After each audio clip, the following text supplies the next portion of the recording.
Well, I grew up in Minnesota, and I was very, very interested about anything and everything that was going on in New York City, because I knew from a really young age I wanted to move to New York.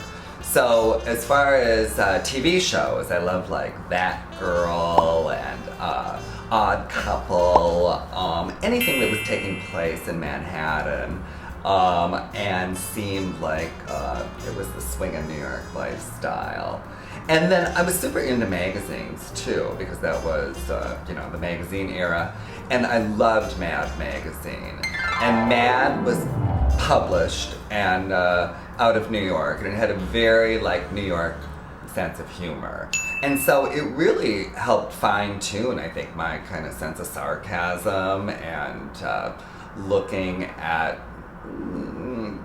things with a kind of sarcastic edge. I think becoming a drag queen took a lot longer, and I think part of it was because when I was, came of age, drag was not cool at all, and it was just sort of out of the realm. I mean, I admired and was fascinated by some drag queens like Divine or Warhol superstars and stuff, but drag is like something on the gay circuit or something. It was just so square at that time. So I didn't really start getting very interested in drag for myself until I kind of became an observer and participant on the East Village scene, in the 80s.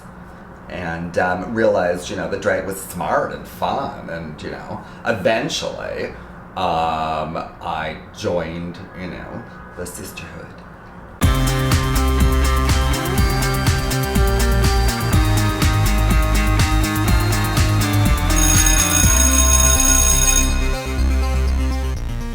Well, I guess one of my favorite book of all time is Valley of the Dolls. And although it's certainly old-fashioned in many ways, there are gay references. Not necessarily in a positive manner, it's more kind of looked upon as being sort of freaky. But Valley of the Dolls is so over the top and so campy.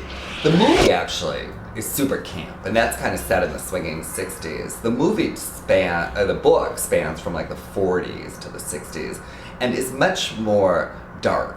It's really, really dark book, but it's exactly my sense of humor, or my sensibility, because it's humorous because it's so over the top, but yet there's kind of a darkness or a seriousness if you kind of look beyond the laughter. I love Hollywood Blonde's autobiography, Low Life in High Heels. I mean, that is a hoot about her, rise and some falls as she, navigated the New York Warhol avant-garde scene. And another great autobiography is Jane County, the rockers' autobiography. And Jane actually was such a pioneer because she was a trans musical icon of the CBGB scene back at its peak, and then went on to a super interesting life in London as the punk scene was going on, went on to Berlin when it was still a very underground scene then, came back to New York, etc. But really fantastic insights, along with being this pioneering kind of trans artist. It's really good. I really love that book. And I got an autograph too, which made it even more special.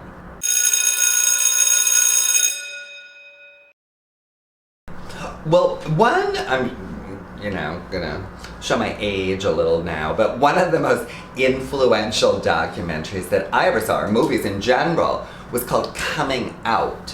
And it's from, I think, the mid-70s, although I don't think I saw it right when it came out. And it's kind of a simple format, but it's all these people talking from all, different ways of life, races, ages, genders, talking about becoming gay, and talking in a positive manner, with a realistic viewpoint of what they've had to go through. But it's so affirming, and these people come across as so intelligent and so insightful.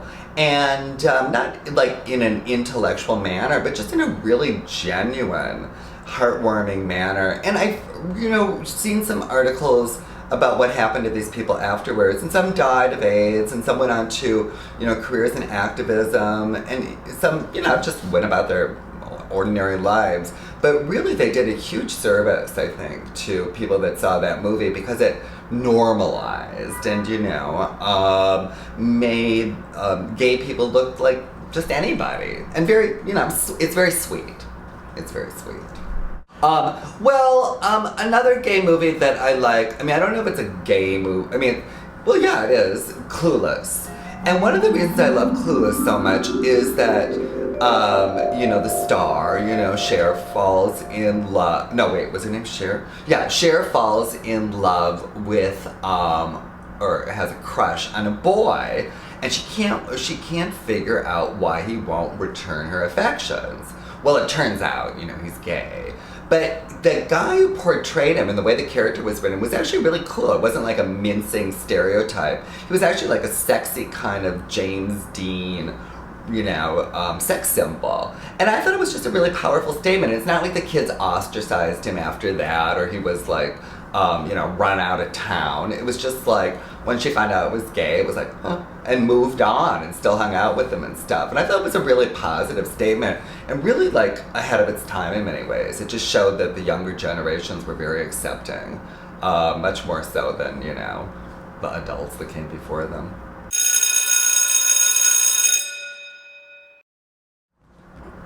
Well, in terms of admired artists, I have to put Keith Haring on the list. I think Keith was such a fantastic pop artist and, very open about being gay. He was very appreciative of, the Puerto Rican Latin culture of New York, but and put them on a pedestal as being sexual objects, a lot of these guys, which was reflected in his art and his parties and stuff, and I thought it was cool. He was super upfront, and, why should sexuality be like a hidden part of one's artistic identity?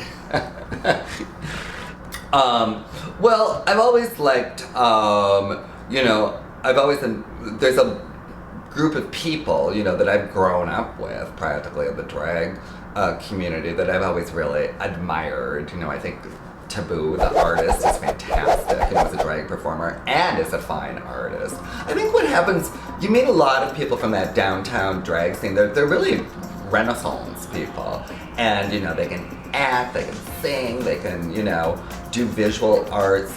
And so I've really been lucky to have known a super bunch of people that like to do it all. And I think I don't know if that's as easy to do in today's New York, because you have to be so careerist in order to pay the rent. But, I was lucky to have come up with a bunch of people, a lot of them who aren't famous necessarily, but who were able to collectively, create. Really influenced when I was growing up too by the whole flamboyant rock scene, and I don't know, not many of them were necessarily gay, I think, but they incorporated elements that probably kind of had their first origins in the gay community, Alice Cooper, the Dolls, Bowie. They were all borrowing kind of stuff that was from even more eccentric places. And so I love that, Kiss even, men wearing makeup and, wearing tight latex and stuff. It's all stuff that was kind of came out of sort of a drag gay kind of, sensibility in many ways. Well, I think a person that you should probably talk to is Lady Bunny.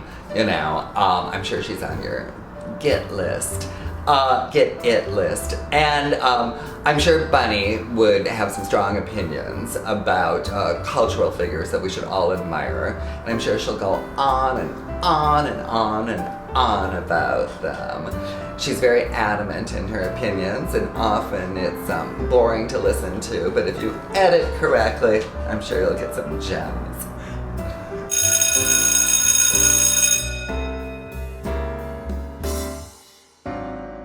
Right into Elton John, and which, you know, musically I loved.